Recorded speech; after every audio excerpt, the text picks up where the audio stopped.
تو یہ سلجوق کی نسل میں تھا تغرل بیگ۔ 446 میں آ کر شیعوں کی حکومت کو ختم کیا تغرل بیگ سلجوقی نے۔ سلجوق مسلمان ہوئے تھے محمود غزنوی کے دور میں، سلجوق ان کے بڑے کا نام تھا۔ تو ایک دفعہ محمود غزنوی نے سلجوق سے پوچھا اگر مجھے تیری مدد کی ضرورت ہو تو کتنے آدمی پیش کر سکتے ہو؟ تو اس نے ایک تیر دیا، کہا یہ ایک تیر ہے میرا، کسی کو یہ تیر بھیج کر میرے علاقے میں بھیج دو تو چند گھنٹوں میں 1,00,000 تلواریں تیرا پیرا دینے کے لیے تیار ہوں، میرے پاس اتنی طاقت ہے۔ تو یہ سلجوق کی نسل میں تھا تغرل بیگ۔ اللہ تعالیٰ نے جب عرب زوال کا شکار ہو گئے اور ضعف کا شکار ہو گئے، جیسے بڑھاپے کا کوئی علاج نہیں، جب قوموں پہ زوال آتا ہے تو اس کا بھی کوئی علاج نہیں، پھر اور قوم کو جگہ ملتی ہے۔ جیسے بڑھاپا ایک فرد پہ آتا ہے، ایسے بڑھاپا قوم پہ آتا ہے۔ قوم کا بڑھاپا جوانی میں نہیں لوٹ سکتا، جیسے فرد کا بڑھاپا جوانی کی طرف نہیں لوٹ سکتا، قوم کا بڑھاپا جوانی کی طرف نہیں لوٹ سکتا، کوئی علاج نہیں، نئی نسل کا آنا ہی علاج ہے۔ تو عرب دھل چکے تھے، 600 سال بہت ہوتے ہیں حکومت کو، اپنی صفات گم کر چکے تھے، اب نئے خون کی ضرورت تھی۔ تغرل بیگ پہلا شخص تھا جس نے آ کر اہل سنت والجماعت کو استحکام بخشا، شیعوں کی حکومت کو ختم کیا، بغداد سے، شام سے، ان سارے علاقوں سے۔ صلاح الدین ایوبی نے اسماعیلی شیعہ کی حکومت کو ختم کیا، مصر۔ العاضد ان کا آخری خلیفہ تھا صلاح الدین ایوبی، نور الدین زنگی رحمۃ اللہ علیہ کا پروردہ تھا، اس کا دوست تھا، اس کے دوست بھی تھا، بچہ بھی تھا اس کے سامنے، زیادہ لکھنے پڑھنے کا شوق تھا۔ پھر اللہ تعالیٰ نے اس سے کام لیا اور اس کو مصر کا گورنر بنا کے بھیجا، مصر کی مدد کے لیے بھیجا۔ تو وہاں اس نے صلاح الدین ایوبی نے وہاں ختم کیا، تغرل بیگ نے یہاں ختم کیا۔ تو پھر سلجوق جو تھے نا یہ اقتدار میں آئے، ادھر ختم ہو گئی سلطنت بنو عباس کی، مصر ایک چھوٹی سی ترکوں کی سلطنت۔ تو اللہ تعالیٰ پھر مرکزیت کے لیے ایک نظام چلایا،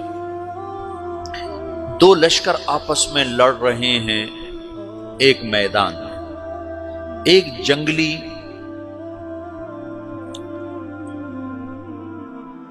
بدوؤں کا قافلہ، جنگل کے لوگ اپنے قبیلے کو لے کر، ایک جنگلی قبیلہ اپنے سردار کے ساتھ نقل مکانی کر رہا ہے ایک جگہ سے دوسری جگہ۔ اللہ کا نظام کہ یہ لوگ چلتے چلتے چلتے اس وادی میں پہنچ گئے جہاں جنگ ہو رہی ہے، دو لشکر آپس میں لڑ رہے ہیں۔ جب یہ وہاں پہنچتے ہیں تو ایک لشکر کے قدم اکھڑ رہے ہیں اور دوسرا غالب آ رہا ہے۔ ان کو نہیں پتا شکست کھانے والے کون ہیں اور فتح پانے والے کون ہیں، ان کو نہیں پتا۔ اس جنگلی قبیلے کے سردار کا نام بھی تغرل ہے، تغرل۔ تو یہ سردار کہتا ہے جو شکست کھا رہے ہیں ان کی مدد کرو، کچھ پتہ نہیں کون ہے، کہتا جو شکست کھا رہے ہیں ان کی مدد کرو۔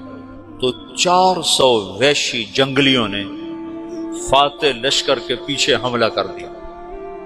وہ تو ایک کافی ہوتا تھا، 400 دوڑ جب تلواریں پڑیں تو چند لمحوں میں نقشہ بدل گیا، بھاگنے والے جم گئے اور جمنے والے بھاگ پڑے۔ جب جنگ ختم ہوئی تو شکست خوردہ لشکر کے بادشاہ نے ان کو بلایا، اسے پوچھتا ہے مجھے جانتے ہو میں کون ہوں؟ کہا نہیں۔ کہا تو تم نے میری مدد کیوں کی؟ کہا انسانی ہمدردی کی وجہ سے، تمہیں شکست ہو رہی تھی اس لیے تمہاری مدد کی۔ پھر اس نے اپنا تعارف کرایا، میں ہوں سلیمان سلجوقی، ترکی کا بادشاہ۔ مسلمانوں کا لشکر تھا اور تاتاریوں سے شکست کھا رہا تھا۔ تاتاری فتح پا رہے تھے، مسلمان شکست کھا رہے تھے، تو وہ اللہ کی غیبی مدد بن کر آئے۔ تو وہ اس سے کہتا ہے میرے ساتھ رہنا پسند کرو گے؟ تم نے میرے اوپر احسان کیا ہے، میں اس کا بدلہ دینا چاہتا ہوں، میرے ساتھ رہنا پسند کرو گے؟ کہنے کا کر لوں گا۔ تو اس نے اس کو لے کر ترکی آیا، اور استنبول اس وقت روم کی حکومت میں تھا، اسے فتح کیا اس تغرل کے آگے چوتھے پانچویں پڑپوتے محمد فاتح نے۔ تو یہ استنبول ہے، یہ ترکی ہے، بیچ میں ایک چھوٹا سمندر ہے، یہاں ایک جاگیر ہے۔ تو سلطان سلیمان کہتا ہے یہ جاگیر تجھے وقف ہے، ادھر سے رومی مجھے تنگ کرتے ہیں حملے کر کر کے، تو میرا دفاع کرتے رہنا، یہ جاگیر تیری۔ اس جاگیر پہ اس نے اپنے قافلے کو آباد کر دیا، اپنے قبیلے کو، اور ایک چھوٹی سی حکومت بنا لی، جو ایک صوبہ سمجھو سلمان سلجوقی کا، وہ ایک چھوٹا سا صوبہ ہے۔ وہاں جب یہ رہ پڑا تو پھر یہ ایک شیخ کے بیعت ہوتا ہے، وہاں شیخ طریقہ ہے، ان کے یہ بیعت ہونے جاتا ہے، وہ اس کو رات اپنے پاس ٹھہراتا ہے، تو ایک کمرے میں ان کو ان کا خادم ٹھہراتا ہے۔ یہ جب کمرے میں جاتا ہے تو سامنے دیوار میں تاکچے پر قرآن پڑا ہوا ہے، تو یہ تغرل بیگ کہتا ہے یہ کیا ہے، یہ کیا ہے؟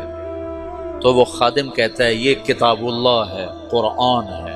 اچھا، وہ اس کو وہاں چھوڑ کے باہر چلا جاتا ہے۔ وہ دیہاتی آدمی، جنگل کا رہنے والا، پہلی دفعہ زندگی میں قرآن دیکھا، وہ کہتا ہے یہ قرآن ہے، اللہ کی کتاب ہے، میں اللہ کی کتاب کے سامنے سو جاؤں، کتنی بے ادبی ہے۔ تو اس نے ایسے قرآن اٹھایا اور سر پہ رکھ لیا اور کھڑا ہو گیا، ساری رات قرآن سر پہ رکھ کے کھڑا رہا۔ رات کے پچھلے پہر اس کو خواب آیا،